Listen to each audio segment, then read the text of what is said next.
Ayun na nga. Hindi pa tayo tapos. Yan pa lang natapos natin. Mag-lipstick na pala tayo.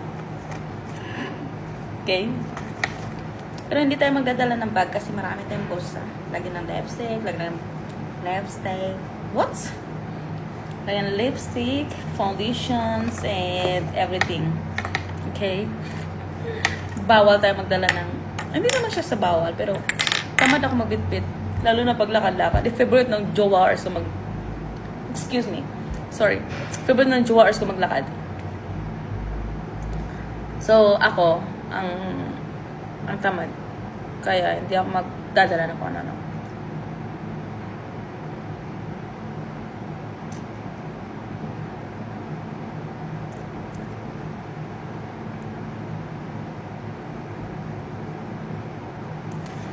Alam nyo ba, guys? Siyempre, hindi nyo alam. Hindi ko pinapalam. Okay. The story of this lipstick. Taon na siya. Ilang taon na to? Almost 2 years? Well, my things are kagaya nito. It's from ito, Benefits siya. Kasi, ewan ko ba bakit favorito ng jowa ko Benefits. Mga Benefits yung mga pinagagamit ko. Okay. Kasi sa jowa ko, may kabit ata sa Benefits. Charis yung silosa. Eto. Fan ako sa kamsa-kamsa or like ukay-ukay. Okay, fan ako sa mga ganyan. Kahit naman di ako marunong mag-ukay-ukay. Gusto ko lang mag-ukay-ukay. Kahit dyan na ako sa gilid. While ang mga kasama ko magbibigay ng damit sa akin para okay ba to sa'yo? Okay ba to? Ganon siya.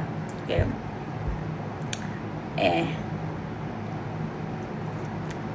Yung jowa ko, mataas yung ego.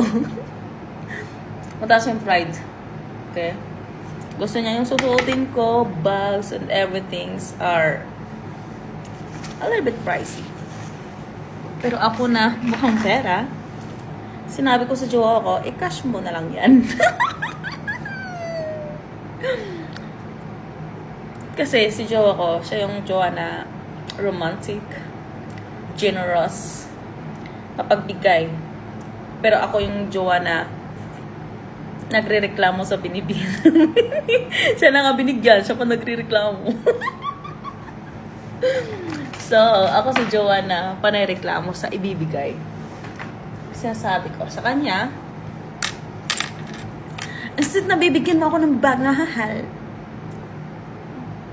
bigay mo na lang sa akin pera. Nakamera. Mukhang pera ako. Bakit ba? Oo, ganun siya. Mukhang pera ako. Kasi nga, ako yung tipong tao na hindi marunong mag-alaga ng gamit. Yung bag ko kahit saan-saan lang nilalagay.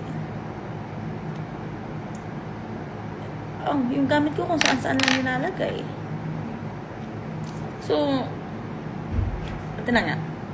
Okay, bago pa kami magjowa, way back last year. Is it last year? Yes, last year. Yeah. Hindi naalala. Okay. First niyang regalo sa akin is the perfume. Is the Givenchy. The Givenchy perfume na pinangalan pa, nilagyan pa nila ng pangalan sa baba. One moment. Pakita ko sa inyo. So, ayan. This is the Givenchy. Ayan, nilagyan na ng pangalan ko. Kita nyo? Hindi nyo nakita? Ano kayo? Duling? Yan. Miley. Okay? Paubos na siya. Paubos na siya pero hindi ko inubos. Bakit? Dati nung binigay niya sa akin to, in-spray ko lang spray. Kasi mahilig ako magligo. Naliligo ako. Like, 2 times a day. Depends sa weather. Okay? Nililigo like this. Okay? And then, siya na bumili nito. Like, nakatingin lang siya sa akin. Ganon lang siya sa akin. Wala siyang maano kasi binigay niya eh. Ito yung first gift niya sa akin. Sa birthday ko. Bago pa lang kami. Okay? And then, nang pumunta kami ng Sephora, may mga ganitong brand, Givenchy. Sabi, nakita ko to. Sabi ko, putang, Sorry. Sabi ko sa kanya, no, senyor, mahal pala to. Bakit hindi mo sinabi sa akin? Sabi niya, pag nagbibigay ako ng regalo sa'yo, hindi ko sasabihin kung anong presyo. Kasi ayaw kong mag-isip ka na, mahal yan. Ayaw kong suotin or ayaw kong gamitin. Kasi ganun ako pag mahal. Wala lang. Hindi ko ginagamit. So, nanghihinayang ako na in-spray kong ganun-ganun lang. Eh, ito na lang siya. Ito na lang to. Hindi ko to gagamitin. Ito dito, like, almost 1,000 real. Like, 800, 900 like this. Yeah. Pero nung nakita ko siya, 880 plus ata siya. Yeah, mga 800 ganun plus, almost 900. SAR. So in peso, it's like 12 to 13k like this. Oh, 12 to 13, almost 14k. Peso. Gagamitin mo pa ba? So, ako na mahilig ng pabango, gumamit ako ng Crazy. Ito yung in-spray ko ng buong katawan ko. Kasi, which is, mabango naman siya. Mabango siya. Ano siya, tag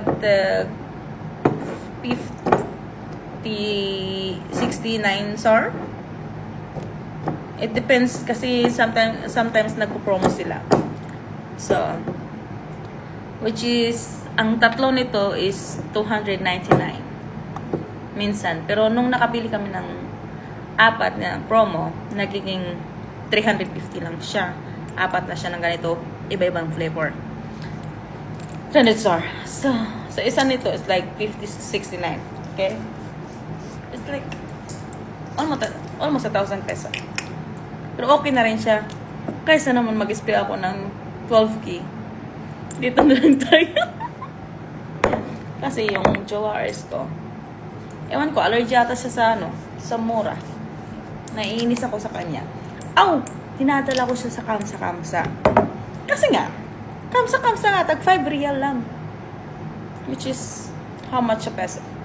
45? No, bobo. 70, like this.